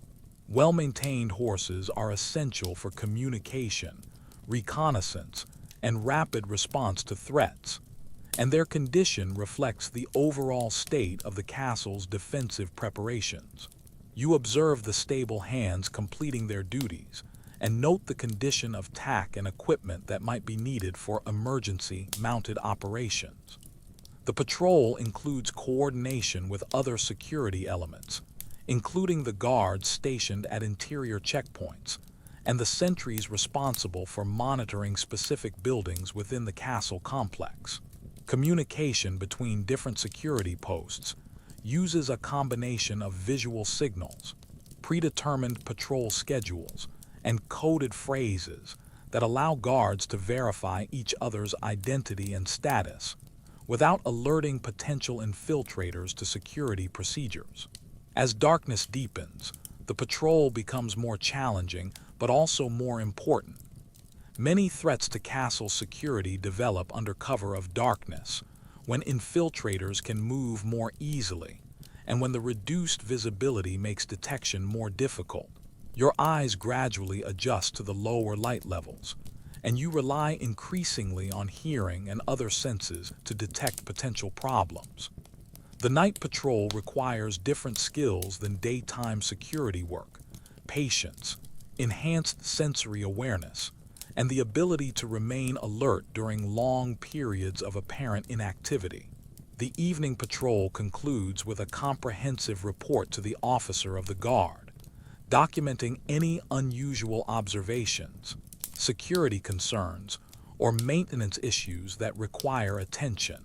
This reporting system ensures that information about potential threats is properly communicated, and that patterns of suspicious activity can be identified. The evening meal arrives with the warm glow of paper lanterns, illuminating the dining hall, where the day's tensions and responsibilities gradually give way to the more relaxed atmosphere of shared food and conversation among fellow warriors. You make your way to your designated place at the low wooden table, where the familiar ritual of communal dining provides both physical nourishment and social bonding that reinforces the brotherhood of samurai service. The transition from solitary patrol duties to group dining feels like emerging from a state of heightened individual alertness into the comfort of collective security and shared experience. The evening meal is more elaborate than breakfast, reflecting both the completion of daily duties and the social importance of dinner as a time for information exchange and relationship building. The rice is accompanied by grilled fish caught from local streams, pickled vegetables that provide essential nutrients during winter months, and miso soup enriched with seasonal ingredients that demonstrate the kitchen staff's skill in creating variety within the constraints of traditional Japanese cuisine. The presentation follows aesthetic principles that make even simple ingredients appear elegant and appealing. Sake service begins the social portion of the evening, with the complex etiquette of pouring and receiving drinks that reinforces hierarchy while creating opportunities for more personal interaction. You serve sake to the samurai seated beside you while receiving your own cup from another, creating a web of reciprocal obligations and courtesies that strengthen social bonds within the warrior community. The quality of sake reflects the castle's prosperity and the lord's generosity toward his retainers, while the drinking protocols demonstrate everyone's understanding of proper social behavior. The conversation flows more freely than during the formal midday meal, allowing for discussions that range from practical concerns about training and duties to more philosophical topics about honor, loyalty, and the meaning of samurai service. A veteran warrior shares stories from his younger days when actual combat was more common, while younger samurai ask questions about techniques and tactics that can't be learned from books or formal training. These informal educational exchanges supplement official instruction and provide insights into the realities of warrior life. Here's something that might surprise you. Evening meals among samurai often included discussions of poetry, literature, and artistic pursuits that balanced the day's focus on martial and administrative duties. The ideal samurai was expected to be as comfortable discussing the subtle meanings of classical poetry as analyzing military tactics, and dinner conversations frequently demonstrated the cultural refinement that distinguished warriors from mere soldiers. The ability to compose appropriate verses or quote relevant literature could enhance your reputation and career prospects. The dining atmosphere encourages the sharing of information gathered during the day's various duties, creating an informal intelligence network that keeps everyone informed about developments within the domain and beyond. A samurai who spent the day on administrative duties might share news from correspondence with other domains, while those involved in training or patrol work could report observations about military preparations or security concerns. This information sharing serves both practical and social functions. Political discussions require careful navigation of the complex relationships and loyalties that define castle hierarchy, with conversations that reveal information to trusted allies while avoiding topics that might create conflicts or expose sensitive matters to inappropriate audiences. The art of saying just enough to be helpful while avoiding saying too much to be dangerous requires social skills that are as refined as martial techniques. A poorly chosen comment could damage relationships or career prospects. The meal includes traditional drinking games and contests that provide entertainment while reinforcing social bonds and competitive spirit. These might involve composing poetry on assigned topics, demonstrating knowledge of classical literature, or engaging in word play that shows wit and education. The games serve as informal tests of cultural knowledge and social skills, allowing samurai to display their refinement in a relaxed setting that's less formal than official ceremonies. Historians still argue whether the emphasis on cultural activities made samurai more effective warriors or simply created pretentious dilettantes.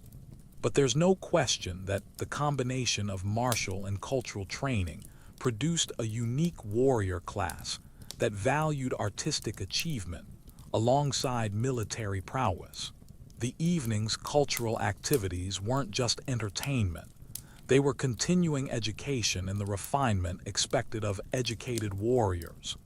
A quirky historical detail: some samurai dinner parties included competitive sake drinking that was governed by elaborate rules designed to prevent excessive intoxication, while still allowing for social bonding through shared consumption. The rules might specify the order of drinking, the size of cups used, or the topics of conversation appropriate for different levels of intoxication. These protocols balance the social benefits of drinking with the practical need to maintain dignity and readiness for duty. The conversation turns to family matters and personal concerns that are rarely discussed during formal duty hours. Samurai share news about children's progress in education, discuss marriage negotiations and family alliances, and seek advice about household management and financial planning. These personal discussions strengthen relationships beyond mere professional cooperation and create the trust necessary for effective military and administrative collaboration. The evening meal also provides opportunities for mentoring relationships between senior and junior samurai, where experienced warriors share practical wisdom about career development, political navigation, and the subtle skills needed for advancement within the feudal hierarchy. The informal setting allows for more candid discussions about the realities of samurai life that might not be appropriate in formal training or official meetings. As the meal progresses, the topics of conversation gradually shift from immediate concerns to broader philosophical questions about the nature of duty, the meaning of honor, and the proper relationship between personal desires and social obligations. These discussions aren't just intellectual exercises. They're practical explorations of the ethical dilemmas that samurai face regularly in their service to lord and domain. The drinking continues with toasts that honor various aspects of samurai life: loyalty to the lord, success in training, the health of family members, and the prosperity of the domain. Each toast reinforces the values and relationships that define the warrior community, while providing opportunities for individuals to express their commitment to shared ideals and mutual support. The evening meal concludes with expressions of gratitude for the food, the company, and the opportunity to serve together as members of the samurai class. These aren't empty formalities. They're genuine acknowledgments of the privileges and responsibilities that define warrior life and the mutual dependence that makes effective service possible. The transition from communal dining back to individual evening duties carries with it the warmth and support generated by shared food and conversation. The social bonds reinforced during the evening meal influence all other aspects of samurai life, creating the trust and cooperation necessary for effective military service, administrative efficiency, and the maintenance of social harmony within the complex hierarchy of feudal society. In a world where individual survival often depends on group loyalty, the evening's quieter hours bring you to the most introspective part of your daily routine, where the external demands of service give way to internal examination of your adherence to the moral and ethical principles that define samurai identity. You retreat to a small meditation space within your quarters, where the soft glow of a single candle creates an atmosphere conducive to the serious self-reflection that Bushido demands of every warrior. This isn't casual contemplation. It's a rigorous examination of conscience that requires the same discipline and honesty you'd apply to analyzing your performance in combat or administrative duties. The Code of Bushido isn't just a set of abstract principles. It's a practical guide for making difficult decisions in a world where moral choices often have life-or-death consequences. Tonight's reflection focuses on the 7 cardinal virtues that define samurai behavior: rectitude, courage, benevolence, respect, honesty, honor, and loyalty. Each virtue requires not just intellectual understanding, but practical application in the complex situations that arise during daily service to your lord and domain. You begin by examining your actions during the day through the lens of rectitude, the ability to make morally correct decisions, even when they conflict with personal interests or convenience? Did you handle the morning's administrative duties with complete honesty? Or were there moments when expediency trumped ethical considerations? The tax collection reports you reviewed contained discrepancies that could be interpreted in ways that either favor or disadvantage the peasant farmers. Did your recommendations reflect pure justice or unconscious bias toward the interests of your social class? The examination of courage extends beyond physical bravery in combat to include moral courage in everyday situations. Were there moments today when you should have spoken up about injustices or problems, but remained silent to avoid conflict or protect your own position? True courage requires not just willingness to face enemy swords, but also the strength to challenge superiors when they make mistakes, or to defend subordinates when they're treated unfairly. Here's something that might surprise you. Samurai self-examination often included detailed analysis of thoughts and motivations that weren't expressed in actions.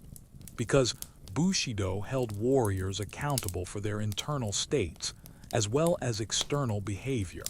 Harboring resentment against a superior, feeling excessive pride in accomplishments, or experiencing cowardice that wasn't acted upon were all considered moral failures that required acknowledgement and correction.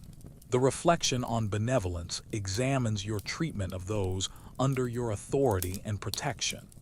Did you show appropriate compassion for the peasants affected by your administrative decisions? Were you patient with younger samurai during training? Or did your corrections contain unnecessary harshness that reflected personal frustration rather than educational necessity? Benevolence doesn't mean weakness. It means using power responsibly and with genuine concern for the welfare of others. Respect encompasses not just formal courtesy toward superiors, but also appropriate treatment of equals and subordinates, recognition of others' dignity regardless of social rank, and acknowledgement of the skills and contributions that everyone makes to the functioning of society. Today's interactions with servants, fellow samurai, and family members are examined for moments when respect might have been compromised by impatience, arrogance, or simple inattention to others' feelings and needs. The virtue of honesty requires examination of both direct deceptions and more subtle forms of dishonesty like exaggeration, omission of important information, or allowing others to maintain false impressions that serve your interests. Were your reports to superiors completely accurate? Or did you shade the truth to make your performance appear better than it actually was? Did you give credit where it was due? Or did you allow others to assume you were solely responsible for collaborative successes? Historians still argue whether the Bushido Code was actually followed by historical samurai, or was more of an idealized standard that few could achieve. But there's no question that the expectation of moral perfection created psychological pressure that influenced behavior even when it wasn't perfectly achieved. The gap between ideal and reality was a source of constant tension that drove both personal improvement and, in extreme cases, the decision to commit seppuku rather than live with moral failure. A quirky historical detail. Some samurai kept detailed written records of their daily moral examinations, creating personal journals that tracked their progress in achieving Bushido ideals and identified patterns of moral weakness that required special attention.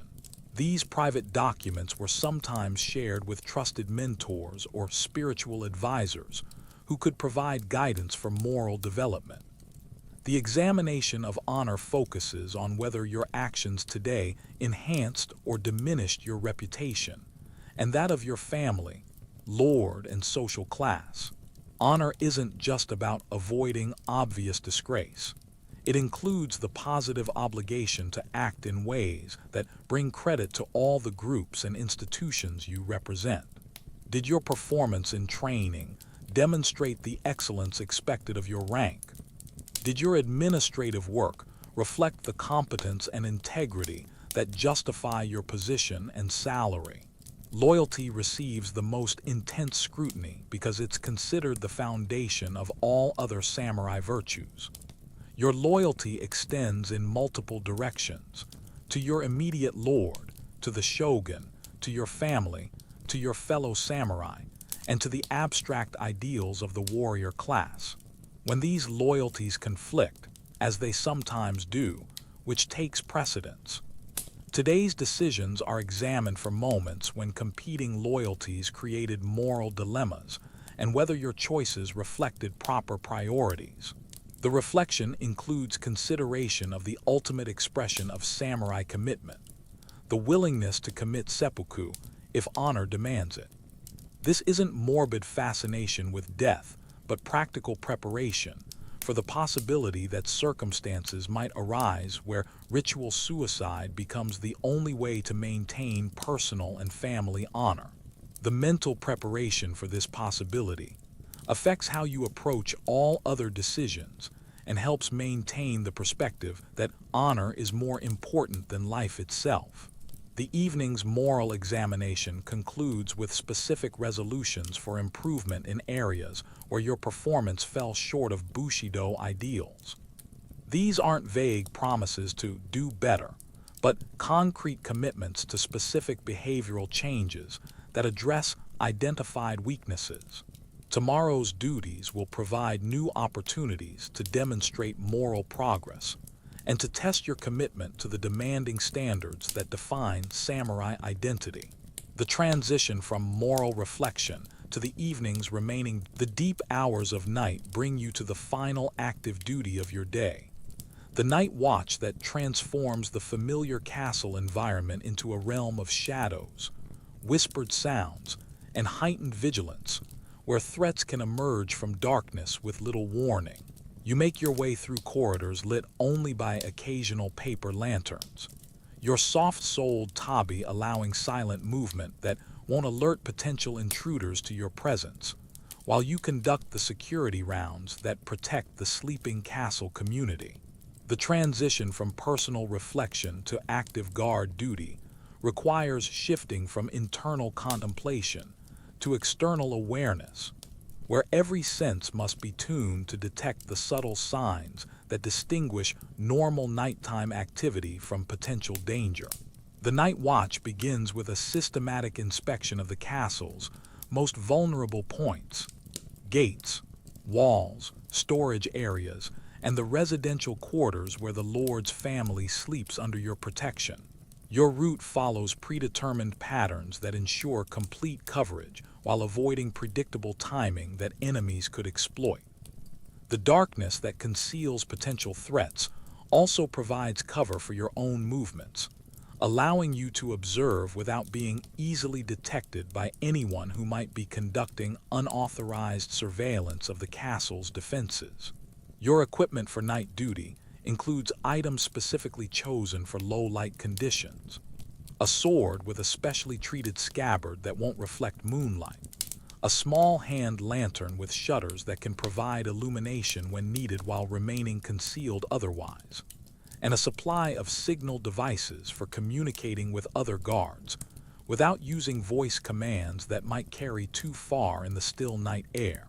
Every piece of equipment has been selected and positioned to maximize effectiveness while minimizing the chance of accidental noise or visible signatures. The psychological aspects of night watch duty require mental discipline that's different from daytime alertness. The darkness, silence, and isolation can play tricks on perception, making normal sounds seem threatening while potentially masking actual dangers. You've learned to distinguish between the settling sounds of wooden buildings, the normal movements of animals within the castle grounds, and the subtle indicators of human activity that might represent security concerns. This skill develops over years of night duty and represents expertise that's as valuable as martial prowess. Here's something that might surprise you. Night watch duties often included monitoring the castle's spiritual as well as physical security. because many Japanese believed that darkness brought increased activity from supernatural entities that could influence human affairs. Guards were expected to recognize signs of spiritual disturbance and know the appropriate rituals for maintaining harmony between the physical and spiritual realms that protected the castle community. The patrol route takes you past the quarters where your lord's family sleeps, requiring the highest level of stealth and vigilance because any threat to the ruling family could have catastrophic consequences for everyone in the domain. The security procedures for protecting the lord's residence include multiple layers of guards, concealed observation points, and emergency protocols that could be activated instantly if threats were detected. Your role in this security system requires perfect coordination with other guards and absolute reliability in following established procedures. Moving through the castle's administrative areas, you check the security of important documents, financial records, and correspondence that could be valuable to enemy agents or political rivals. The information stored in these areas represents the operational intelligence of the entire domain, and its compromise could undermine military preparations, diplomatic negotiations, or economic planning. Document security requires understanding both physical protection measures and the more subtle aspects of information warfare that characterize feudal politics. The Night Watch includes monitoring the castle's communication systems, signal fires, message stations, and the networks of runners and mounted messengers that connect the castle to the broader domain and the outside world. Disruption of communications could isolate the castle from vital intelligence or prevent the coordination of defensive measures during emergencies. Your duties include ensuring that communication equipment is ready for immediate use and that the personnel responsible for message handling are alert and prepared. Historians still argue whether night attacks were common in feudal Japanese warfare or were primarily used for psychological intimidation. But there's no question that the possibility of nighttime assault required constant vigilance and sophisticated defensive preparations. The castle's night security system represented a significant investment in personnel and resources that reflected the serious nature of potential threats. A quirky historical detail: some samurai guards developed techniques for using sound as a security tool, creating subtle audio markers that could detect intrusion while remaining unnoticed by casual observers. These might include arrangements of objects that would create specific sounds if disturbed, or the strategic placement of animals whose behavior would change in response to human presence. The art of acoustic security was passed down through generations of professional guards. The patrol continues to the castle's water supply and food storage areas, which represent critical vulnerabilities during siege conditions. Contamination of water sources or destruction of food supplies could force surrender even if the castle's military defenses remained intact. Night security for these areas requires understanding the various methods that enemies might use to compromise essential resources and the countermeasures necessary to prevent such attacks. Your route includes coordination checkpoints where you meet with other guards to exchange information and verify that all security stations remain properly manned and alert. These brief encounters provide opportunities to share observations about unusual activities, discuss potential concerns, and ensure that the overall security system is functioning effectively. The coordination between different elements of the Night Watch creates redundancy that prevents single points of failure from compromising the entire defensive system. As the night progresses, you maintain awareness of the natural rhythms that govern nighttime activity, the movement of clouds across the moon, the changing patterns of wind that affect sound transmission, and the gradual shift from deep night toward the pre-dawn hours when different types of threats become more likely. Understanding these natural cycles helps distinguish between normal environmental changes and artificial disturbances that might indicate human activity. The night watch concludes with a comprehensive report to the incoming day shift, documenting any unusual observations, security concerns, or maintenance issues discovered during the night patrol. This information transfer ensures continuity of security awareness and provides the intelligence necessary for daytime security personnel to focus their attention on areas of particular concern. The written record becomes part of the castle's security archives, which are analyzed. The final hours of your day arrive with the quiet satisfaction of duties completed and obligations fulfilled. As you prepare for the rest that will restore your energy for tomorrow's challenges, while your mind processes the experiences and lessons of another day in service to your lord and the demanding ideals of the samurai code, you make your way to your modest sleeping quarters, where the simple furnishings and sparse decorations reflect both the practical necessities of warrior life and the aesthetic principles that value function over ostentation. The transition from active duty to rest requires a gradual winding down of the heightened awareness that has characterized your waking hours, allowing your body and mind to enter the restorative state necessary for maintaining the physical and mental sharpness that your responsibilities demand. Your sleeping area consists of a thin futon mat laid directly on the tatami floor, with a small wooden pillow that provides minimal comfort, but maintains the discipline and hardiness expected of warriors who must be ready to sleep anywhere conditions might require. The bedding is arranged with the same precision you apply to all other aspects of your life, creating an environment that promotes rest while maintaining the order and readiness that defines samurai existence. Even in sleep, you remain prepared for the possibility of sudden awakening and immediate action if emergencies arise. The evening's final ritual involves a brief meditation on the day's experiences, reviewing both successes and failures with the honest self-assessment that Bushido requires of every warrior.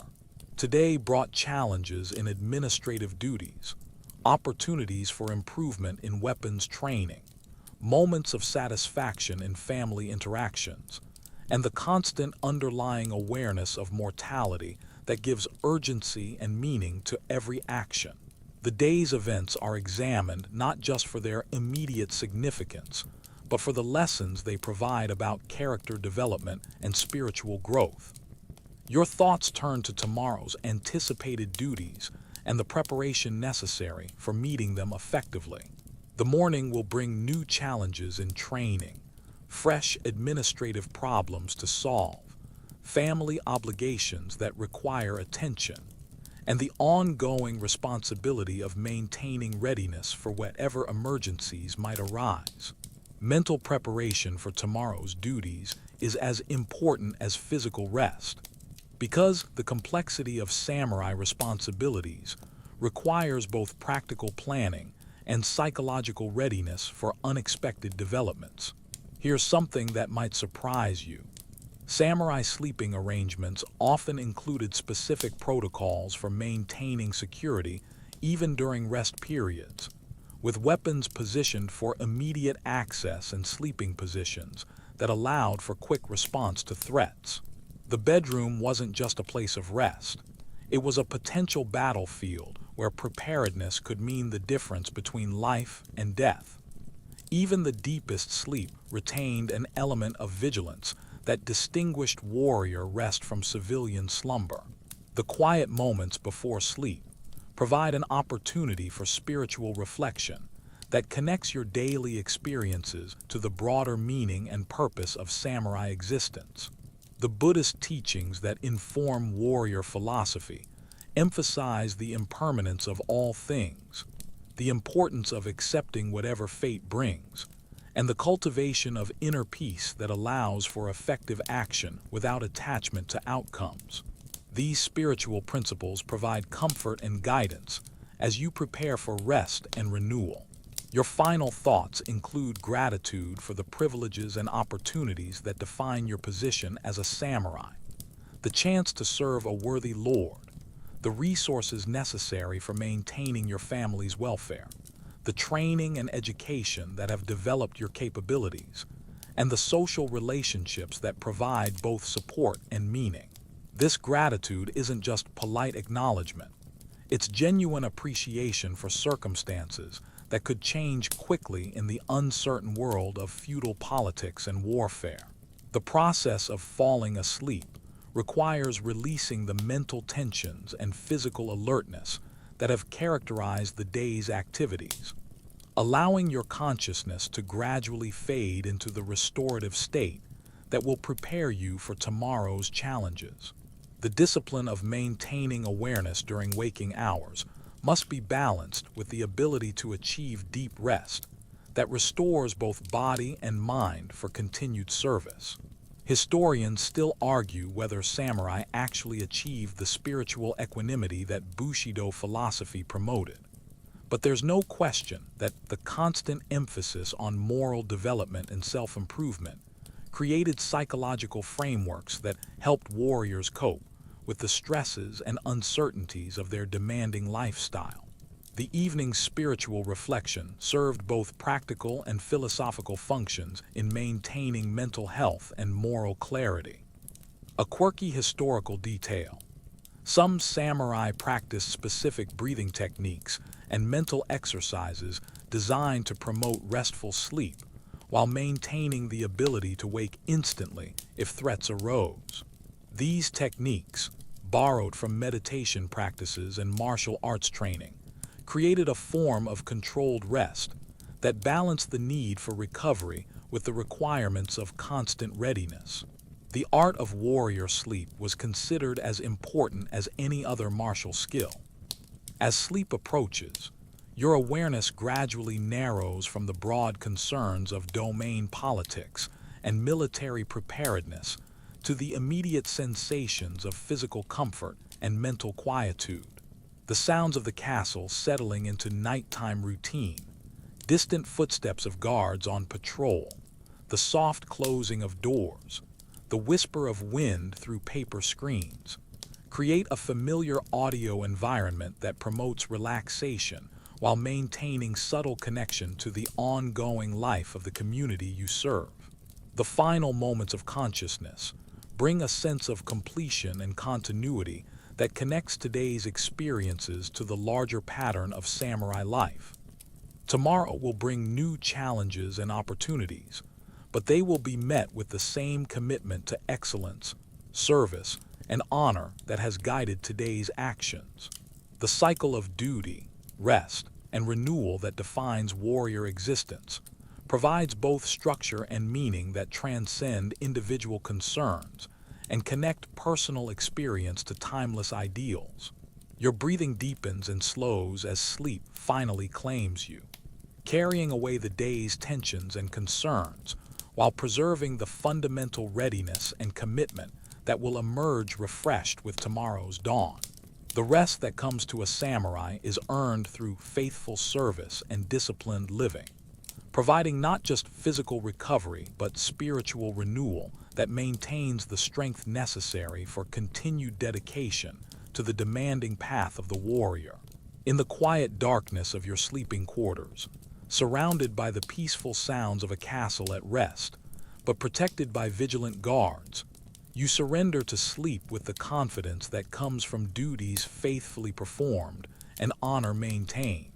Tomorrow will bring new tests of courage, wisdom, and loyalty, but tonight offers the precious gift of rest earned through service and the quiet satisfaction of another day lived according to the principles that define the samurai way. The gentle rhythm of your breathing joins the subtle sounds of the sleeping castle, creating a harmony of rest and vigilance that characterizes the warrior's existence. In sleep, as in waking, You remain part of the larger community of service that protects and preserves the social order that gives meaning to individual sacrifice, and so another day in the life of a feudal samurai draws to its gentle close, like cherry blossoms settling softly on still water.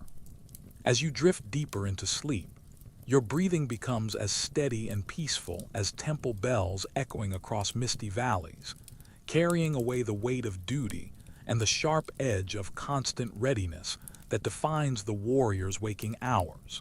The castle around you breathes with its own quiet rhythm, guards moving silently through shadowed corridors, paper screens whispering in the night breeze, the distant sound of horses shifting in their stalls.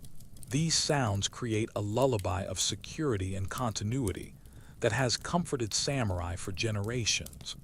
A reminder that you are part of something larger and more enduring than any individual life.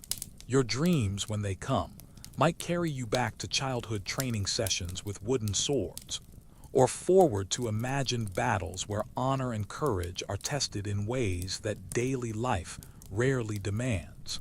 Perhaps you'll dream of poetry written in perfect calligraphy, or of family gatherings where laughter temporarily banishes the serious weight of warrior responsibilities.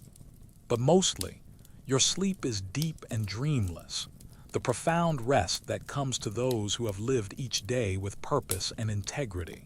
Your body recovers from the day's physical demands while your spirit renews itself in the quiet darkness, preparing for tomorrow's continuation of the endless cycle of service, duty, and honor that defines the samurai path. The night watches over you with gentle protection, and in a few hours, temple bells will once again call you to another day of challenges, opportunities, and the ongoing pursuit of perfection in service to ideals that make individual sacrifice meaningful and worthwhile.